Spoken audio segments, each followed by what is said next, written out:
Hello everyone, my name is Nizami Hajiyev and today we'll discuss with you the topic tangent line of function.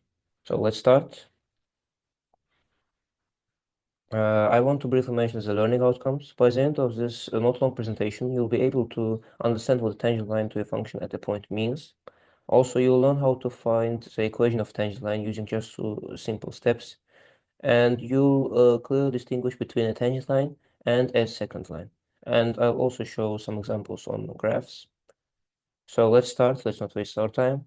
First, I want to start with a basic definition of a tangent line. A tangent line to a function at a specific point is a straight line that touches the graph of the function at that point and has the exact same slope as the curve at that exact location. What does it mean? Basically, let me show an example on the next slide. Here we have just some function, and here we have the tangent line. A tangent line intersects only at one point, the original function, and their slopes match at this point. This is basically what it means in reality. But what if they ask you to find the full equation of a tangent line, giving you just the intersection point and the original function? Well, it's not hard. There's a simple two-step solution. To find the equation of tangent line to a function fx at a specific point x equals to a, you need just two steps. Step one is finding the slope of the tangent line by taking its derivative of the original function and evaluating it at x equals to a. This numerical value gives us the slope at that point. And as you know, any straight line has a general formula of y equals to mx plus b. And basically, the slope is our m. And step two is just using the point slope formula for a line. Y minus fa equals to f prime a multiplied by x minus a. And when you simplify this, you get somewhat like this form.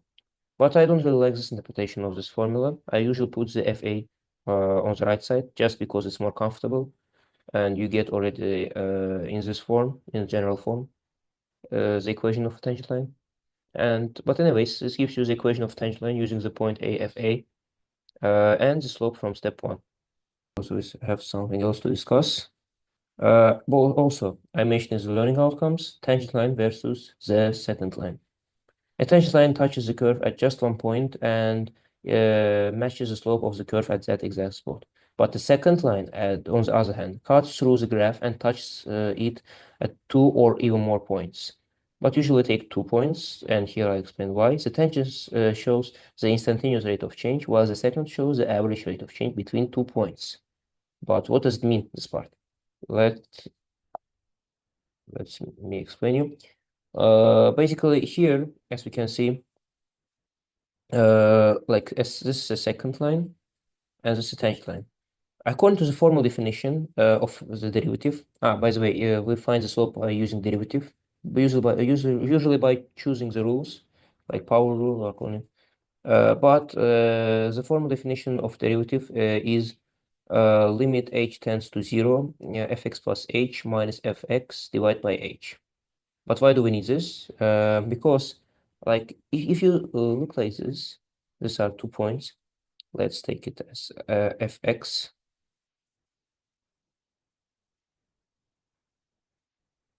And this is fx plus h.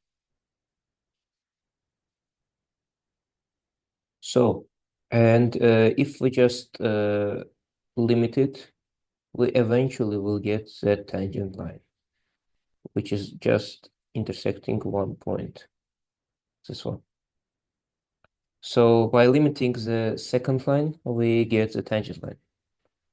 Just like this, it also eventually shows us the formal definition of the derivative once again. And let's just solve one example from Thomas calculus, which is it's from chapter 2 to section 2.1.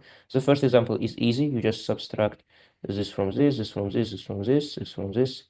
This is easy. There's the basic formula for that. But here they ask, I want to drag your attention to this part. Then estimate the car speed at time t equals to 20 seconds. You see, I here made the line. This approximately, I think it will be something close to 7. And here we'll also need to plug in 650 minus 0 divided by 20 minus 13. Oh no, 13 minus 7, it will will be equal to 13. 650 divided by 13, it will be 50 approximately. And we by this doing this, we find the instantaneous rate of change at this exact point, t equals to 20 seconds. This is just an application question because I mentioned it before that the tangent line it's related to instantaneous rates if they ask you. And last, I want to say thank you for your attention. I hope now you understand these concepts better. So thank you and see you later. Good luck.